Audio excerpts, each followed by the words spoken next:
What I'm about to tell you today is probably going to get me a little excited, and this may even sound like a rant. I want to say that everything I tell you today is going to be pure opinion, just coming from me to you through the microphone, more like a podcast. You can even minimize the screen, all right? Because there's not going to be anything on the screen that really matters that much. I just wanted to talk to you about gold and silver and what the absolute heck is silver doing in a time right now where gold is seeing an on-time high. And not just gold, by the way, but before we get into the next thing, let's take a look at something right now as I record this video. It's like right afternoon, March 8th, 2024. Gold is trading for $2,190 per ounce, guys. That is basically an all-time high. It's a nominal all-time high because adjusted for inflation, there have been other periods where gold was higher. Silver is trading for $24.50. Not only is it not even at a nominal all-time high, it's not even halfway there. Bitcoin, we'll talk about crypto for a second, and you guys know I am not a crypto person. Bitcoin, right? Bitcoin is basically at an all-time high. Now, many of you guys that are into crypto are probably going to be commenting down that right now, don't talk about Bitcoin. You don't know anything about it. I'm going to tell you, I probably know more about it and learned more about Bitcoin than most of you watching this video. And I say that because listen, my background is in IT. I was a professional network engineer for a few years of my life. I was around when the 10,000 Bitcoin for 2 pizzas transaction happened. Do I wish, just so you guys know, do I wish that would have been me? Yes, of course. Do I wish I would have mined Bitcoin back then when it was easy to mine? When the reward for a block was 50 Bitcoins and it was mineable with like an old GTX card? Absolutely. And do I know a lot about crypto? Absolutely I do. Guys, I've read the white paper. I know why it works. I know what it works. I'm not a big fan. And let me tell you why I'm not a big fan. It's not because it's scarce. I know there can only be 21 million Bitcoins. I'm well aware of that. Why I'm not a fan is because unlike gold and silver and unlike tech stocks, which I invest in heavily, and I have talked about this on the channel, and I know we're kind of getting off course of gold and silver here and talking about crypto now, but the reason that I am not a fan of cryptocurrency is because it reminds me of a parasite. Now, don't get me wrong. I have bought a lot of cryptos in the past. I bought Litecoin and Ethereum and even Tron. I actually did quite well on Tron, which I then turned into a bunch of Bitcoin. And then when Bitcoin originally jumped, the first time I did to like 20,000, I sold a lot of it, kept just a little bit. And this recent time, like just the last few days when it crossed over 60,000, I sold what I had left. I might even buy back in when it inevitably drops back into the 20s or 30s. That way I can then make more fiat currency that I can put into more of this. But at the end of the day, on a fundamental level, crypto is not a thing I am interested in. It doesn't do anything. I invest in tech stocks because they produce something. They do something. They make something that has value to people. Gold and silver, while they don't actually do anything, they have demand for things outside of just being bullion. Silver has a very high industrial demand. And while, yes, I know that there is not a shortage of silver, I've been saying it for years on this channel.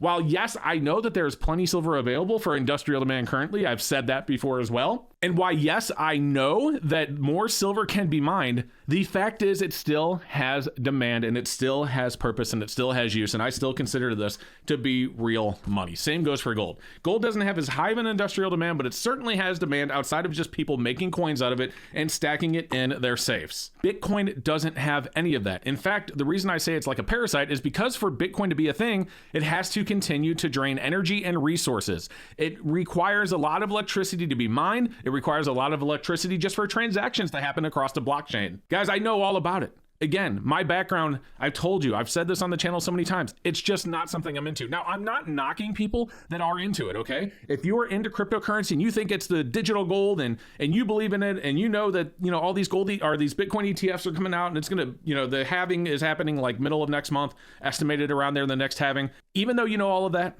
even though like the next, what's the block reward now is going to be like 3.25 or something like this.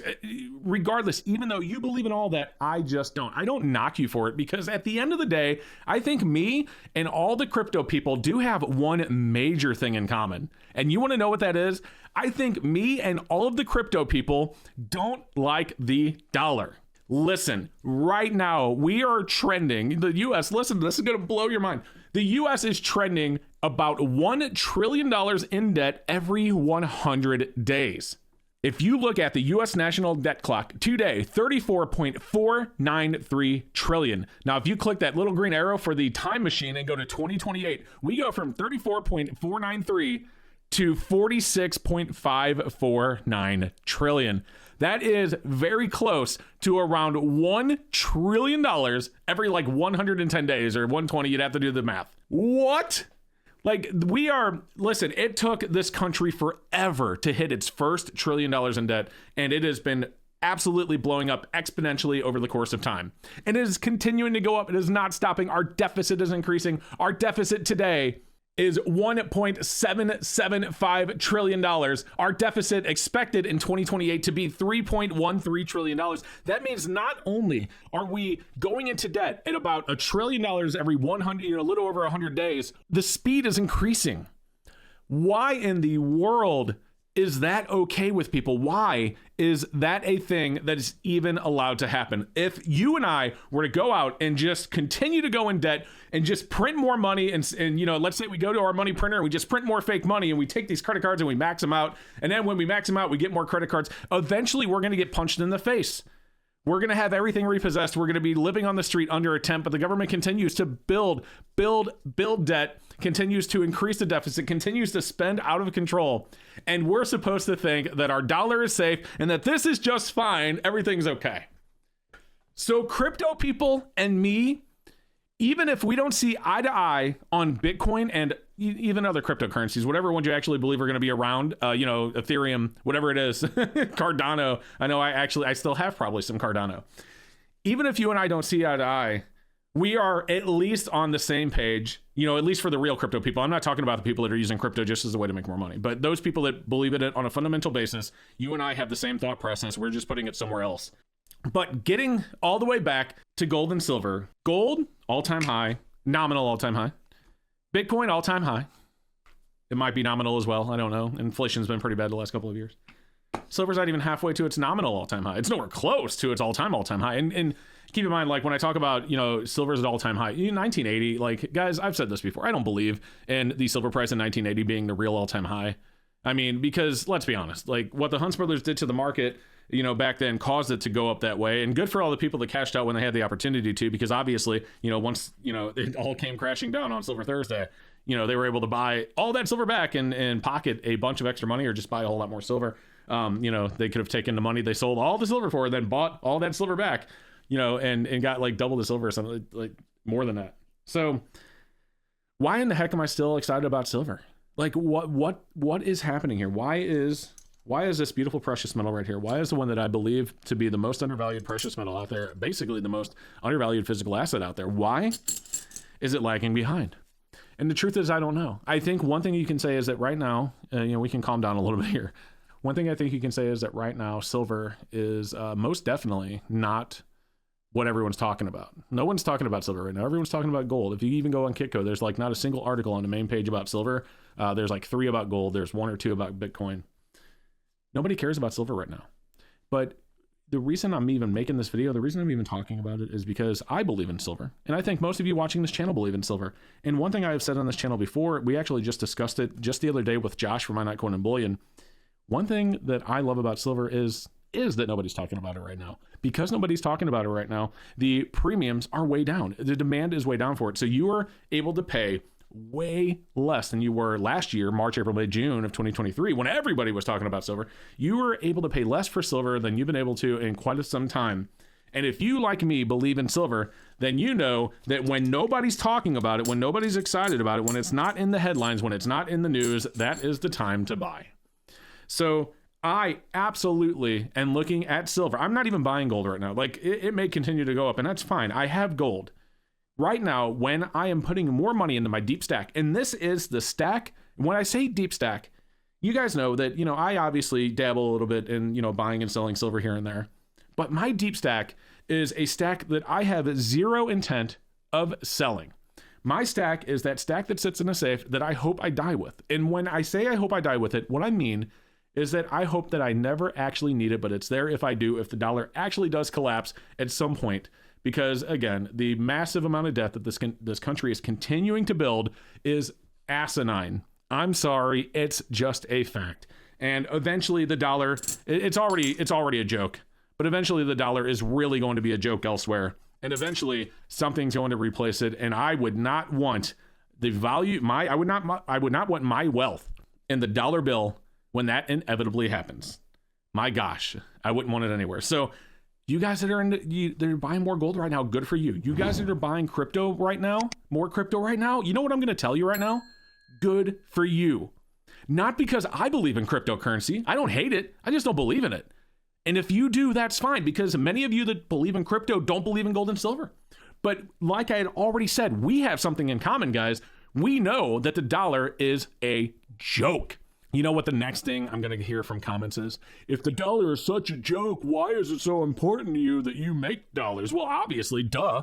Today in this current economy, I still have to pay my bills in dollars. I still have to put food in my cupboard for American dollars and on my table for American dollars and pay my electricity bill with American dollars. All of that stuff still requires American dollars today. So obviously the American dollar is still incredibly important to me. And I have said 1,000 times that you should never take all of your money out of the US dollar. You need to have an emergency fund. And this is not financial advice. This is just an opinion, but you need to have an emergency fund of dollars available for when they are needed. So you don't have to sell gold, silver, or even your cryptocurrency at an inopportune time. So get out of debt, get your money safe somewhere, and make sure that you have a little nest egg. You can decide if it's 6 months or a year's worth of your income put aside before you even start thinking about gold, silver, or cryptocurrency, because at the end of the day, we are the thing that I think is most likely to happen in our lifetimes. Before any of this other stuff, the thing that's most likely to happen is you are most likely to have a need for your dollars. Now, I don't know if it's because you wrecked your car or you got sick or you fell down the stairs and broke both of your legs. I don't know. But the fact is that you are going to need dollars. But that doesn't mean that we believe in them. It just means we acknowledge the fact that they are needed today. So the dollar is not completely unimportant. The dollar is certainly important. The reason that we are stacking gold and silver, and the reason that these crypto guys are stacking crypto, and I'm talking about, again, the fundamental crypto stackers that believe in it as a way to get out of the dollar. I'm not talking about the people that are buying and selling it to make a bunch of money. And I know a lot of them will end up failing, because whenever you do something like that and you try and time the market, sometimes it doesn't work out very well. People that sold or took out a mortgage on their house to put money into Bitcoin at 60,000, and it dropped back to 20, and it stayed there for a while, and you needed money because you made a bad decision to pay that mortgage off. And we're not going to get into that, but now you don't have the crypto anymore and it's back up to 60 and you're kicking yourself. I'm not saying that happened to everyone, but I know it has happened. My point is make sure that you don't put yourself in a bad financial position no matter what you're investing in. But as far as silver is concerned, I think, we'll just say one more time, I think right now, I'm excited to be stacking silver because nobody else is. So that's where I am, guys. I'd love to know what you think. Leave me a comment down below and tell me in your own words, what the heck are you doing right now? Thank you guys for joining me. Don't forget to like and subscribe if you haven't done so yet. I really appreciate you being here, and I'd love to see you in the next ones, and have a great rest of your day. We'll see you next time.